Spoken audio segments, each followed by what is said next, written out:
नमस्कार दोस्तों, स्वागत है आपका अपने YouTube channel Rahul Savarna GS पर। दोस्तों, कल बिहार शिक्षक भर्ती का परीक्षा है और हम चाहते हैं कि परीक्षा से पहले की अंतिम परीक्षा जो साइंस के एक बेहतर सवाल के साथ आपका हो, और चाहते हैं कि एनसीईआरटी एससीईआरटी के जो आज बेहतर क्वेश्चन का कलेक्शन लेकर आए हैं।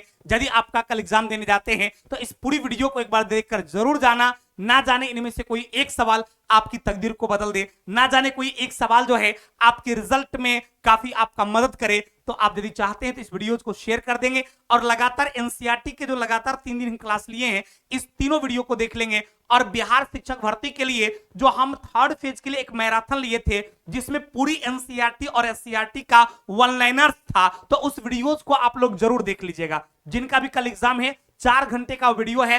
यदि साइंस में उन 4 घंटे के उस वीडियोज को आप देख लेते हैं, बिहार शिक्षक भर्ती में देखिएगा महा मैराथन करके होगा, तो वो 4 घंटे की वीडियो आपके एग्जाम में आपको काफी ज्यादा सपोर्ट करेगी। तो चलिए आते हैं, बिना बातचीत किए हुए हम लोग चलते हैं इस दुनिया में। देखते हैं पहला सवाल क्या है। तो पहला सवाल है कि बोलोमीटर का उपयोग लिए किया जाता है। मतलब यहां डैश होना चाहिए, डैश के लिए किया जाता है निम्नलिखित में से किस मापन के लिए। तो यहां सवाल यह था कि बोलोमीटर जो है आखिर इसका यूज हम लोग कहां करते हैं। तो ध्यान देंगे, इसका उपयोग जो है यह उष्मा विकिरण के लिए किया जाता है। किसका प्रयोग किया जाता है? तो बोलोमीटर का प्रयोग जो है यह आपको उष्मा विकिरण के लिए इसका प्रयोग किया जाता है। तो आपसे एग्जाम में यदि सवाल पूछा जाएगा कि बताइए कि बोलोमीटर का उपयोग किसके लिए किया जाता है, तो आप आंसर यहां क्या दोगे? बोलोमीटर का उपयोग जो है ये आपको उष्मा विकिरण के लिए किया जाता है। किसके लिए भाई? तो उष्मा विकिरण के लिए किया जाता है। यदि फ्रीक्वेंसी की बात किया जाए, आवृत्ति की बात किया जाए, तो इसको हर्ट्ज में मापा जाता है। किसमें भाई? तो हर्ट्ज में मापा जाता है। यदि वेग की बात किया जाए तो इसको मीटर प्रति सेकंड में मापा जाता है। और तरंगधरी की बात करेंगे तो इसके लिए मीटर यूज किया जाता है, क्योंकि आपको पता है तरंगधैर्य जो है वो एक प्रकार का क्या है भाई? तो तरंगधैर्य जो है ये एक प्रकार का लेंथ है, वेवलेंथ, नाम ही इसका वेवलेंथ। तो एक तरंग के द्वारा एक बिंदु से दूसरे बिंदु तक का जो लंबाई होता है, जैसे इस तरह के है, तो एक तरंग की लंबाई जो है इसी को वेवलेंथ के नाम से जाना जाता है। तो क्लियर है, चाहे वो फ्रीक्वेंसी के बारे में पूछे, वेग के बारे में पूछे, चाहे आपसे तरंगधैर्य के बारे में पूछे, या फिर आपसे उष्मा विकिरण के बारे में पूछे, तो ये चारों का चारों क्लियर हो गया। क्लियर, ये कॉन्सेप्ट यदि आपको समझ में आ गया होगा तो आप लोग मेरे दोस्त इसको शेयर करेंगे, ताकि आपके दोस्त भी इस सेशन से जुड़ सके और उसे भी काफी फायदा मिल सके। चलते हैं हम लोग अगले प्रश्न की ओर। अगला प्रश्न कहता है कि पानी में एक हवा का बुलबुला किस तरह से काम करता है। यानी सवाल ये बोला कि पानी में जो हवा का बुलबुला बनता है, आपको पता है जैसे ये मान लिया जाए ये पानी है, और इसमें जैसे ही कोई चीज पत्थर को आप डालते हैं तो पानी के ऊपर जो है इस तरह से क्या होता है, या पानी के अंदर में इस तरह से आपको बुलबुला दिखाई पड़ता है। और ये बुलबुला किस लेंस का काम करता है? तो ध्यान देंगे, ये एक अवतल लेंस का काम करता है। अब ऑप्शन में अवतल दर्पण भी था, क्योंकि बच्चे को अवतल नाम से कंफ्यूजन होता था, तो ये बुलबुला दर्पण का नहीं, क्योंकि यहां पर आपको 2 मीडियम बनता है। एक आपको एयर मीडियम रहता है, एक आपका एयर यानी हवा माध्यम बनता है, और दूसरा आपका जल माध्यम बनता है। तो ध्यान देंगे, जब भी मीडियम चेंज होगा, जब भी मीडियम आपका 2 होगा, तो वहां कभी दर्पण नहीं होगा। वहां पर जब भी होगा तो आपका लेंस होगा। तो यहां पर आंसर आपका अवतल तो होगा, लेकिन दर्पण नहीं होगा। इसका आंसर अवतल लेंस होगा, यानी आपका आंसर ऑप्शन डी होगा। अब कहेंगे सर दर्पण कैसे समझेंगे? तो जब एक मीडियम रहता है, जब एक परावर्तक सतह रहता है, जब एक ही मीडियम रहता है, तो वो दर्पण होता है। जैसे मान लिया जाए इस तरीके से आपका अवतल दर्पण होता है, जिसका बाहरी भाग कलई है और अंदर से प्रकाश का परावर्तन होता है। तो इस तरीके का जब रहता है तो इसमें यहां से आया और टकरा के उसी माध्यम में लौट गया,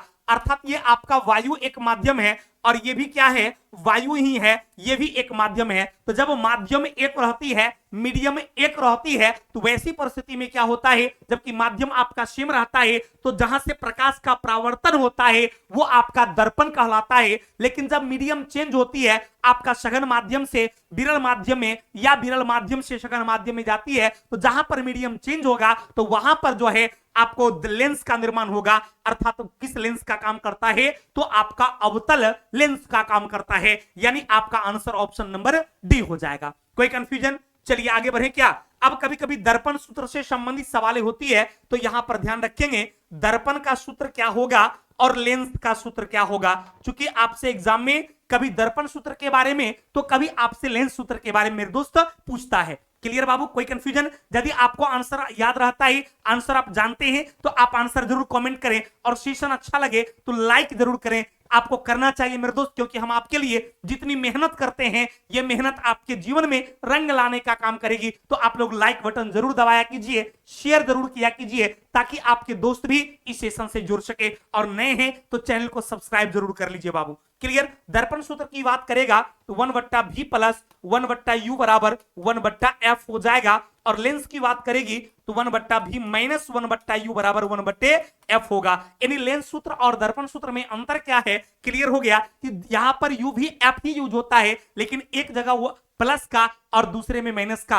यानी दर्पण में प्लस का और लेंस में माइनस का यूज होता है। तो दर्पण का हो गया 1/v प्लस 1/u बराबर 1/f और लेंस का हो गया 1/v माइनस 1/u बराबर 1/f। तो यहां से क्लियर हो गया, आपका आंसर ऑप्शन नंबर डी यानी अवतल लेंस होगा। क्लियर बाबू? चलते हैं अगले क्लास में। अगले क्वेश्चन कहता है कि विद्युत संचरण के लिए उच्च वोल्ट ग्रिड का उपयोग किया जाता है कि करंट के लिए, शक्ति के लिए, हानि अधिक होने के लिए, प्रतिरोध कम करने के लिए और उष्मा की हानि कम करने। याद रखिएगा ये विद्युत संचरण जो है आपका ट्रांसमीटर इलेक्ट्रिसिटी का जो है उच्च वोल्ट डिग्री का ग्रिड का उपयोग जो है ये उष्मा की हानि को कम करने के लिए, अर्थात उष्मा की हानि को डिक्रीज करने के लिए उसका प्रयोग किया जाता है। किसका भाई? तो ध्यान रखेंगे उच्च वोल्ट ग्रिड का उपयोग जो है उष्मा की हानि को कम करने के लिए किया जाता है। क्लियर बाबू? कोई कंफ्यूजन? एकदम इसी तरीके से लगातार जो है आप कमेंट करते रहेंगे, लगातार आप लोग इस लाइव सेशन में, इस सेशन में जुड़े रहेंगे और अच्छा लगे तो आप लाइक भी कीजिए और अपने दोस्त के बीच में इसको शेयर भी कीजिए। तो आपका आंसर हो गया ऑप्शन नंबर डी। क्लियर बाबू? अगला सवाल है कि स्तनधारी के लिंग क्रोमेटिन, ध्यान देना, स्तनधारी के लिंग क्रोमेटिन पर बार बॉडी होते हैं, जिसका देखिए ये बार बॉडी क्या है पता है? बार बॉडी का मतलब होता है जिसको आप हिंदी में कहते हैं लिंग क्रोमेटिन जो है, इस लिंग क्रोमेटिन को ही बार बॉडी के नाम से जाना जाता है। अर्थात स्तनधारियों के लिए तो ये बार बॉडी होता है, ये आपका हेट्रोक्रोमेटिन होता है। क्या होता है मेरे दोस्ता? ये आपका हेट्रोक्रोमेटिन होता है। अब कहेंगे सर ये क्रोमेटिन क्या होता है? तो ये गुणसूत्र की एक जालिका होती है जो न्यूक्लियस के पास यानी कोशिका के नाभिक के पास जो है ये आपका एक जाल जैसी इस तरह की संरचना बनती है और इसी संरचना को क्या कहा जाता है? क्रोमेटिन कहा जाता है। अर्थात स्तनधारियों के लिए ये आपका हेट्रोक्रोमेटिन, ये क्रोमेटिन के नाम से जाना जाता है। तो आंसर आपका क्या होगा? ऑप्शन नंबर सी हो जाएगा। क्लियर भाई? चलिए अगला प्रश्न आपका है कि किस तत्व तक अष्टक का नियम लागू होता है। यानी अब यहां अष्टक नियम के बारे में, अर्थात यहां से आपको ऑक्टेट रूल के बारे में कहता है कि बताइए कि ऑक्टेट रूल जो है ये कहां तक लागू पाया गया था? कैल्शियम, कोबाल्ट, पोटेशियम और ऑक्सीजन। तो याद रखना मेरे दोस्ता कि आपका जो ऑक्टेट रूल है ये कैल्शियम तक ही अप्लाई हुआ था, इसके बाद ऑक्टेट नियम का पालन नहीं किया गया। अब यहां बात करते हैं कि सर ये अष्टक नियम है क्या? तो याद रखिएगा अष्टक का मतलब ही होता है 8, अर्थात ये नियम जो है ये आपको न्यूलैंड के द्वारा दिया गया। कई बार ये क्वेश्चन आपसे एग्जाम में पूछा गया है कि अष्टक नियम किसके द्वारा दिया गया? तो अष्टक नियम आपको न्यूलैंड के द्वारा दिया गया, जबकि डोबेराइनर ने त्रिक नियम दिया था। और इस तरह के सवाल कई बार आपसे एग्जाम में पूछा भी गया है कि डोबेराइनर ने तत्वों के आवर्ती वर्गीकरण के कौन सा नियम दिया था, या न्यूलैंड ने वर्गीकरण के लिए कौन सा नियम दिया था, या कभी आपसे मेंडलीव के बारे में, कभी आपसे मोसले के बारे में। इस तरह के सवाल जो हैं वो आपसे एग्जाम में पूछे जाते हैं। तो इस बात को ध्यान में रखना है कि अष्टक नियम जो है जो न्यूलैंड ने दिया था और इनका कहना यह था कि प्रथम वर्ग के तत्व का गुण जो है वो आठवें वर्ग के तत्व के गुण से मिलेगा, इसलिए इस नियम का नाम रखा गया न्यूलैंड के अष्टक नियम। और यहां से आप देखेंगे ये नियम जो है आपको कैल्शियम तक ही लागू होता है, इसके बाद लागू नहीं हुआ, अर्थात इनके नियमों का परित्याग कर दिया गया। फिर यदि बात करेंगे, फिर क्वेश्चन आपसे पूछेगा कि बताइए वर्गीकरण के लिए, तत्वों के वर्गीकरण के लिए ये त्रिक नियम किसने दिया था? तो आंसर याद रखना मेरे दोस्त कि ये त्रिक नियम जो है ये आपको डोबेराइनर ने दिया था। किसने दिया था? डोबेराइनर। याद रखना मेरे दोस्त कि ये त्रिक नियम किसने दिया था? तो ये आपको डोबेराइनर ने दिया था। न्यूलैंड के अष्टक नियम में जो है न्यूलैंड ने दिया था, और आवर्त सारणी को जो आधुनिक तरीका से बनाया वो आपको मोसले थे। अतः मॉडर्न पीरियडिक टेबल के बारे में सवाल पूछा जाए कि बताइए मॉडर्न पीरियडिक टेबल के पिता किसे माने जाते हैं, तो आपको मोसले को माने जाते हैं। और आपका आवर्त सारणी को विधिवत किसने बनाया था, तो इसमें आपका मेंडलीफ का भी नाम आता है, लेकिन मेंडलीफ का बाद में जाकर असफल हो गया, क्योंकि मेंडलीफ की आवर्त सारणी में जो है मात्र जो है 7 वर्ग था, सॉरी 9 वर्ग था और 7 ही आवर्त था, जबकि मोसले की आवर्त सारणी में जो है 18 वर्ग थे और 18 वर्ग के अलावा जो है ये 7 आवर्त था। यानी 18 वर्ग और 7 आवर्त में जो है ये अब तक के ज्ञात सभी तत्वों को व्यवस्थित किया। अतः मॉडर्न पीरियडिक टेबल जो है, आधुनिक आवर्त सारणी जो है, इसका पिता किसे माना जाता है, तो आपको मोसले साहब को माना जाता है। तो इससे समझ जितनी भी आपने यहां जानकारियां लिया, जो आपसे एग्जाम में सवाल पूछे जाते हैं, वो मैक्सिमम आपका क्लियर हो गया। तो आप लोग जरूर लाइक कर देंगे और शेयर करेंगे। क्लियर बाबू। अगला है कि जल के पोषक समृद्धि द्वारा झील का प्राकृतिक काल प्रभाव जो है, इन एजिंग दर्शाने की क्रिया को क्या कहा जाता है, तो अब यहां है सुपोषण, अपघटन, अपचयन, जैव आवर्धन। जल्दी आप लोग आंसर बताएंगे, जल्दी तेजी से आप लोग आंसर कमेंट करेंगे कि आखिर इसका आंसर क्या होगा। जल्दी आप लोग बताएंगे कि आखिर इसका आंसर जो है वो मेरे दोस्त क्या होगा। पट पट बताएंगे, सट सट एकदम आप लोग जरूर लाइक करते जाएंगे। अब यहां सुपोषण का मतलब समझ रहे हैं, सुपोषण का मतलब होता है जो अपने भोजन के लिए स्वयं पर आश्रित होती है। कहता जल के पोषक समृद्ध द्वारा झील का जो प्राकृतिक काल प्रभाव एजिंग दर्शाने की क्रिया है, वो आपका सुपोषण होता है, क्योंकि इसमें जलीय जीव जो हैं उसी में रहते हैं और उसी से जलीय जीव में ही क्या करते हैं, अपने पोषण एजिंग करने का भी काम करते हैं। तो वो आपका आंसर सुपोषण होगा। अपघटन का मतलब होता है तोड़ना, अर्थात बैक्टीरिया ये सॉरी कवक जो है यानी फंगस जो है वो किसी चीज को सराकर गलाकर अपना भोजन करते हैं, अर्थात वो अपघटन के माध्यम से क्या करता है, अपचयन का मतलब पचाना और जैव आवर्धन का मतलब होता है जीवों का वृद्धि करना। अगला रोग हाथी पांव यानी लिम्फेटिक फाइलेरिया की बात करेगा। इंट अमीबा, अमीबा, प्लाज्मोडियम और वूचेरिया। तो याद रखिएगा यदि ये रोग हाथी पांव की बात करेगा तो इसका आंसर वूचेरिया हो जाएगा। अर्थात ये क्या करता है, ये हाथी पांव का मतलब होता है कि पैर का बहुत ज्यादा फूल जाना, यानी एक पैर जब किसी व्यक्ति का बहुत ज्यादा फूल जाता है, किसकी वजह से, तो आपको वूचेरिया की वजह से। तो आपका आंसर हो गया ऑप्शन नंबर डी। क्लियर।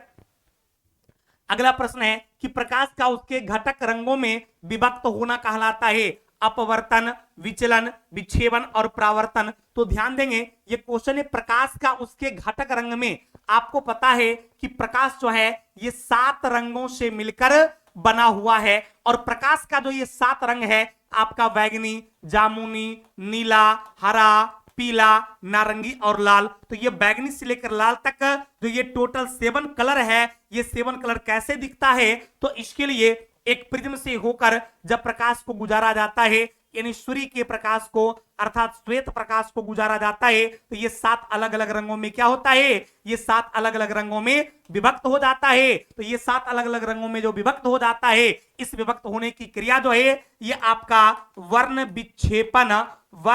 विक्षेपण के नाम से जाना जाता है।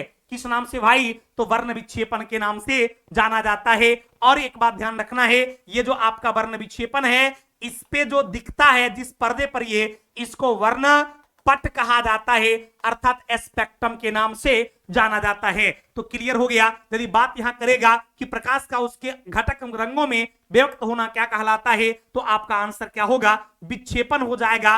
अर्थात यहां पर विक्षेपण वर्ण विक्षेपण, वर्ण का मतलब रंग होता है, तो आंसर आपका क्या होगा, वर्ण विक्षेपण हो जाएगा आपका आंसर, यानी ऑप्शन नंबर डी हो जाएगा। तो क्लियर हो गया आपका कि प्रकाश का उसके घटक रंगों में जो है विचलित हो जाना, विभक्त हो जाना, अलग अलग भागों में बंटना जो है वो वर्ण विक्षेपण कहलाएगा। कभी कभी सवाल आपसे पूछता है कि जिस पर्दे पर ये 7 रंग दिखाई देती है उस पर्दे को क्या कहा जाता है, तो उसे वर्णपट के नाम से जाना जाता है। और जब प्रकाश की किरण एक माध्यम से दूसरे माध्यम में जाती है तो अभिलंब की ओर मुड़ती है या अभिलंब से दूर जाती है। इस घटना को क्या कहा जाता है? तो इस घटना को अपवर्तन के नाम से जाना जाता है।